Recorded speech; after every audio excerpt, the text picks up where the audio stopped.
Hola a todos, ¿cómo están? Hoy vamos a revisar otro caso de los de la tía Mini. Este ya va a ser el quinto que vamos a ver, así que si no han visto los demás, ahí están en el canal para que los vean, porque ya vamos a ir aprendiendo poco a poco más cosas. Este caso, la verdad ya lo revisé, pero decidí volver a grabar el video. Ahorita les voy a explicar por qué. Este es un paciente masculino de 39 años de edad que tiene dolor abdominal y vómito. Dice que su frecuencia cardíaca se encontraba en 110 latidos por minuto, o sea, un paciente que tenía taquicardia, pero el resto de sus signos vitales se encontraban normales. El paciente tenía un antecedente clínico de enfermedad de Crohn y pues dijo que no había podido conseguir su tratamiento médico prescrito. Entonces aquí ya empezamos con un antecedente bien importante, ¿no? Ya sabemos que el paciente tiene esta enfermedad de Crohn, que pues es una de las enfermedades inflamatorias intestinales, como el Crohn y el CUSI, pues esas dos son enfermedades inflamatorias intestinales. Entonces esto va a ser muy importante para revisar el caso. Vamos a empezar a tomar, a ver las imágenes que nos presentan y les voy a explicar por qué es que estoy regrabando este video. Aquí de nuevo pues tenemos la historia clínica que ya leímos y tenemos un estudio de tomografía de abdomen y pelvis con medio de contraste. Tiene medio de contraste intravenoso, vean por ejemplo aquí la aorta que tiene contraste, pero también tiene medio de contraste oral. Fíjense cómo aquí el estómago pues se ve denso, el contenido del estómago se ve denso y aquí también el contenido de lo que parece ser el colon derecho se ve denso. Entonces, ¿cuándo utilizamos contraste oral en los pacientes? La verdad yo casi no lo hago, solamente lo utilizo cuando tengo un paciente que tiene alguna cirugía y se quiere ver si no hay una fuga secundaria a ese procedimiento quirúrgico, pero la realidad es que de rutina yo en lo particular no utilizo medio de contraste positivo. El medio de contraste positivo pues es a base de yodo también, nada más que pues se diluye en agua y se le da a tomar al paciente, por eso es que se ve denso.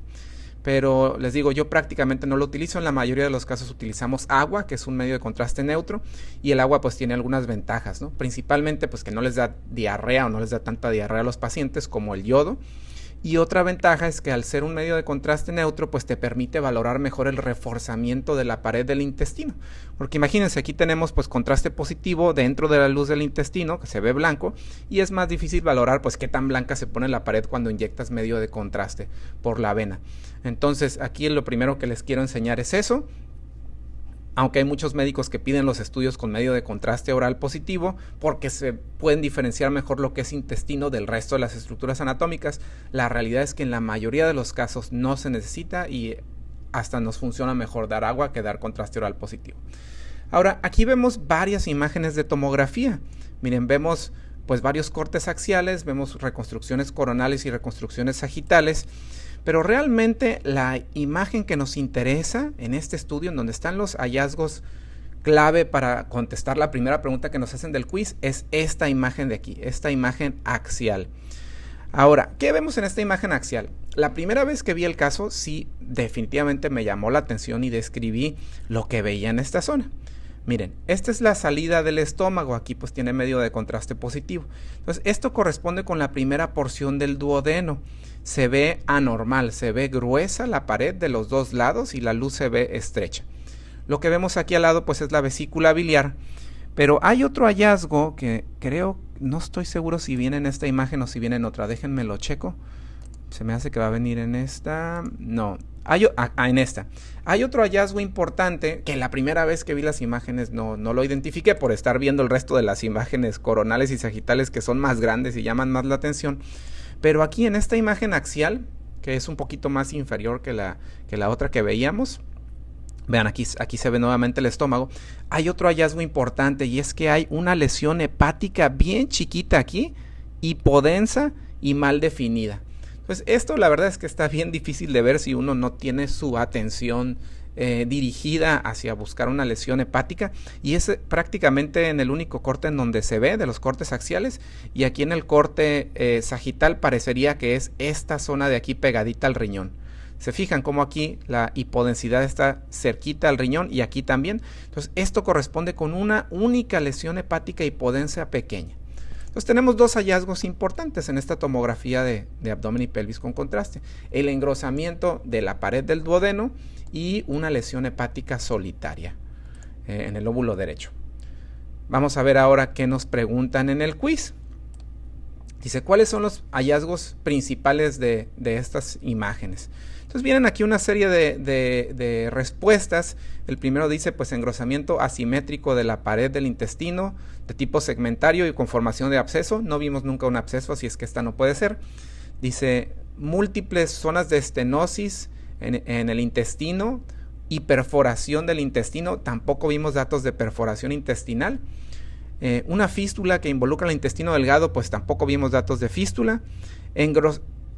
Reforzamiento estratificado de la pared del intestino delgado y grueso, pues esto tampoco se veía con claridad. Y aquí la última opción, que es la del engrosamiento de la pared del duodeno y una lesión hepática, es la correcta. Les digo, la primera vez que lo vi nunca vi la lesión hepática, pues estaba muy chiquita y contesté otra que no era, pero por eso estoy regrabando esto, para que no perder tanto tiempo en explicarles en el otro video lo que estábamos viendo. Ok, vamos a continuar entonces. Ya tenemos los dos hallazgos principales. Perdón, aquí me regresé otra vez al inicio. Ok.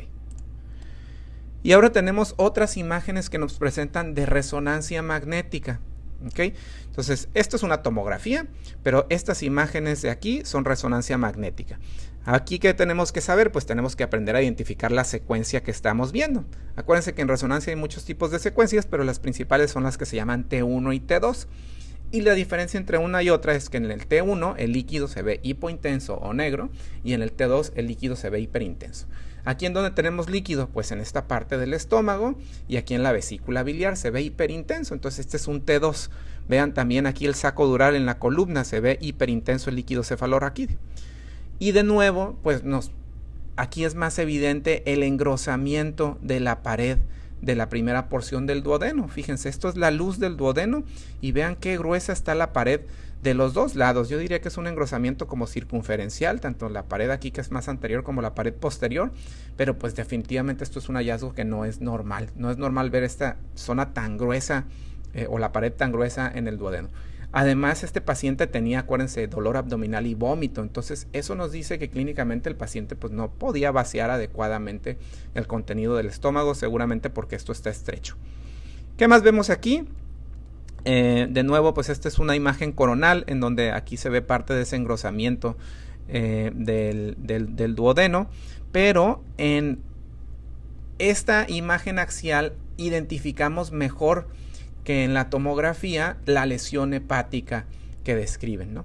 Entonces aquí sí la vemos mejor definida, vemos mejor su tamaño, vemos que es una lesión hiperintensa en T2, pero que es un poco heterogénea, ¿no? Dentro tiene una zona más oscurita, y vean, miren, también aquí en el corte sagital se ve, sí corresponde con la zona que veíamos también en el corte sagital de la tomografía, y se ve nuevamente la lesión hepática aquí posterior, muy similar a como se ve en el plano axial, ¿ok?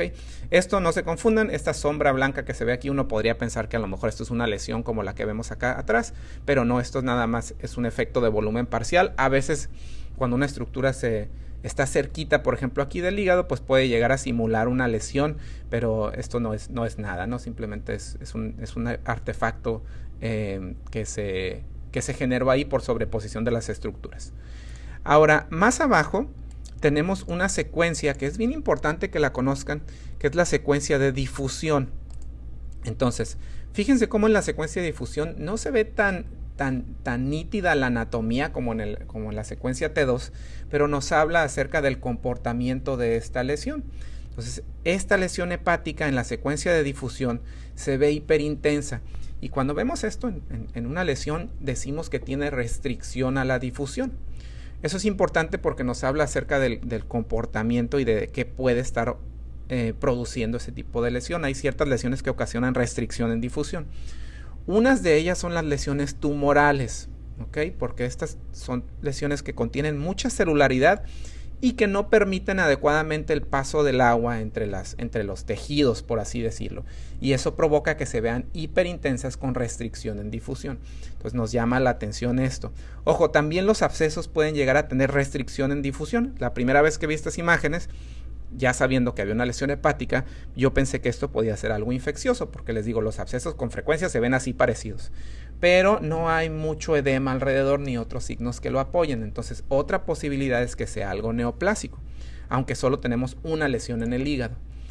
Y aquí nos ponen otra secuencia también de difusión a nivel del engrosamiento de la pared del duodeno. Y aquí, aunque la restricción no es tan marcada como la lesión hepática, sí tenemos cierto brillo, cierta hiperintensidad de la zona en donde está engrosada la pared. Y eso pues nos hace sospechar fuertemente que ahí puede haber una neoplasia a nivel del duodeno por ese comportamiento en la difusión. ¿Okay? Vamos a seguir con el quiz. Y vamos a ver que nos preguntan cuál es el hallazgo principal. Dice enfermedad de Crohn con una estenosis de alto grado, enfermedad de Crohn con sospecha de absceso. Esta es la que yo había seleccionado cuando vi el caso por primera vez, por lo que les comentaba de la difusión, pero esa no era la correcta. Enfermedad de Crohn con sospecha de enfermedad metastásica o enfermedad de Crohn con un primario o una neoplasia hepática primaria pues asociada también, ¿no? Aquí la respuesta correcta es esta, enfermedad de Crohn con sospecha de enfermedad metastásica, tomando en cuenta pues que el paciente tiene una zona de engrosamiento de la pared del duodeno y tiene una lesión hepática.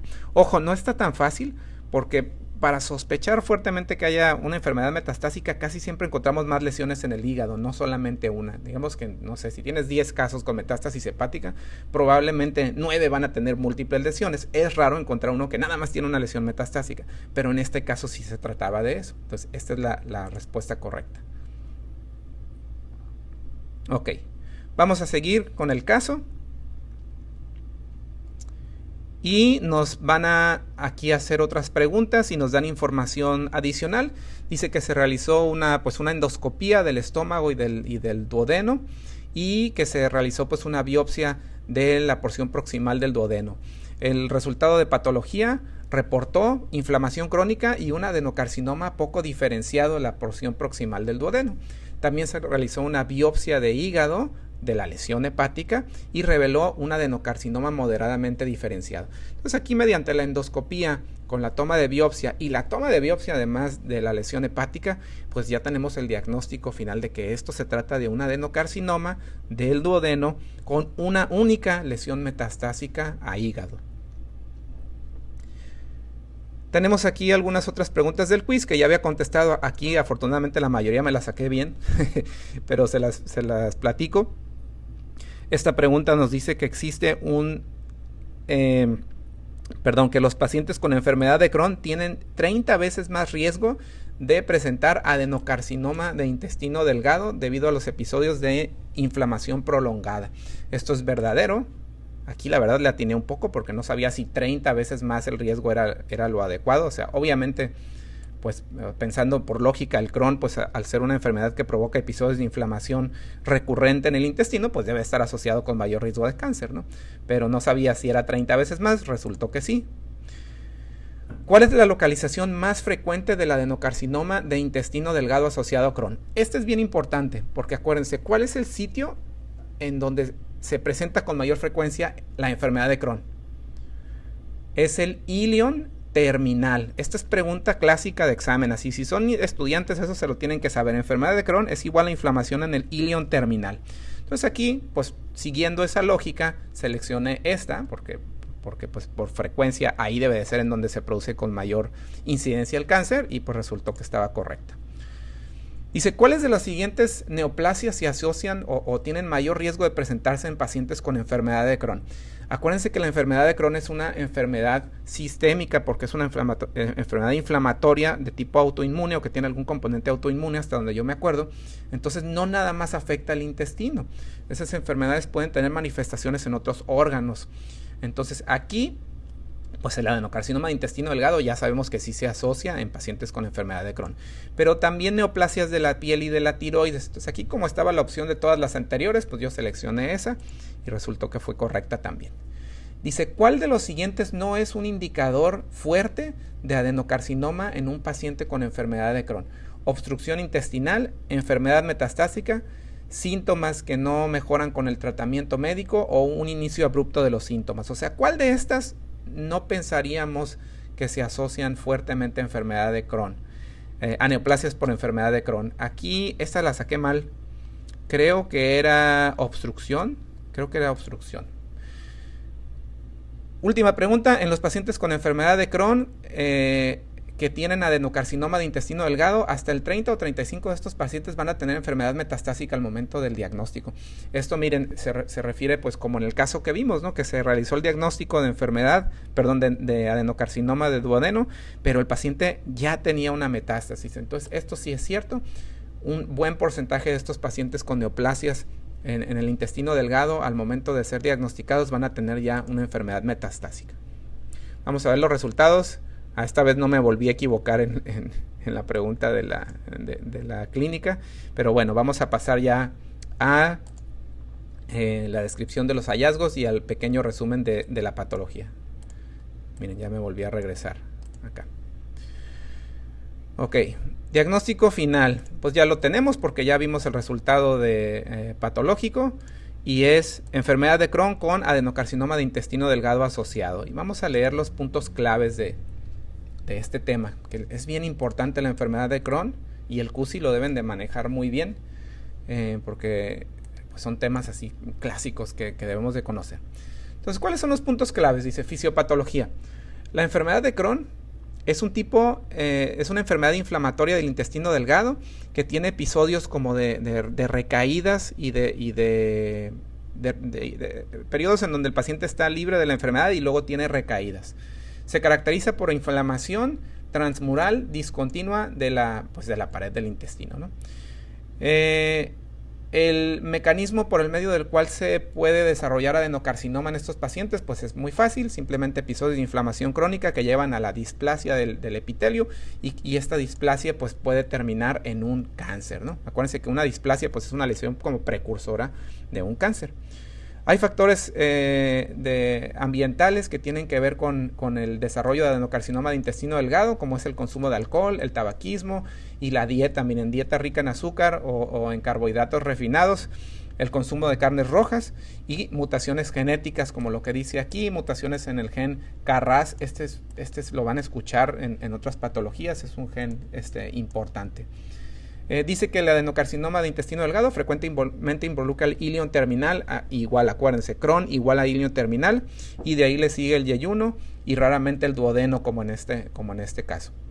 La edad de presentación media es a los 47 años, a comparación con el adenocarcinoma de intestino delgado que se produce de novo, o sea, en pacientes que no tienen Crohn, esos tienden a tener adenocarcinoma en una edad más avanzada, a los 68, pues claro, ¿no? Porque este paciente de 47 años tiene enfermedad de Crohn y ha tenido inflamación crónica desde mucho antes.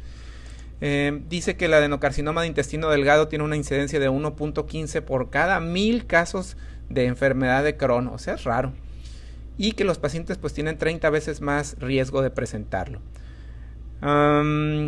Frecuentemente se diagnostica de forma postoperatoria después de que se quita una parte del intestino por otras indicaciones. La presentación clínica, pues bueno, obstrucción, claro, como en este paciente, ¿no? Que tenía vómito, pérdida de peso también es algo común en las neoplasias, dolor abdominal, sangrado, obviamente sangrado intestinal o manifestaciones de enfermedad metastásica, síntomas que no mejoran con el tratamiento médico y el inicio abrupto de los síntomas son dos de los principales o de los mejores indicadores de neoplasia. Okay. Muy bien. No vamos a detenernos en los hallazgos por imagen porque ya vimos que en este caso había un engrosamiento de la pared del duodeno, que en la secuencia de difusión en resonancia magnética tenía restricción y además había una lesión hepática, entonces todo esto nos habla de malignidad. Y bueno, finalmente hablando del manejo, pues bueno, el manejo puede ser quirúrgico o a base de algunos fármacos que ayudan a limitar los episodios inflamatorios en el paciente, ¿no? El pronóstico en general pues es de la sobrevida 5 años en pacientes con adenocarcinoma de intestino delgado.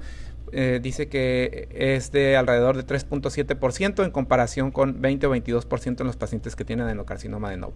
Entonces una patología muy interesante, un recordatorio importante de que la enfermedad de Crohn se puede relacionar con mayor riesgo de cáncer del intestino, principalmente a nivel del ilion terminal, que en la mayoría de los casos es un adenocarcinoma y pues que en muchos casos también pueden debutar ya con una enfermedad metastásica. ¿Qué otras cosas puede ser el Crohn? Acuérdense, ¿no? El tema pues aquí está muy relacionado a la enfermedad neoplásica, pero acuérdense que el Crohn hace también zonas de estenosis en el intestino. que pueden llegar a condicionar pues problemas también de obstrucción o fístulas también pueden hacer fístulas intestinales hacia otros lados. Pero bueno, hasta aquí vamos a dejar el video. Espero que les guste, que les sirva. Un tema definitivamente muy interesante.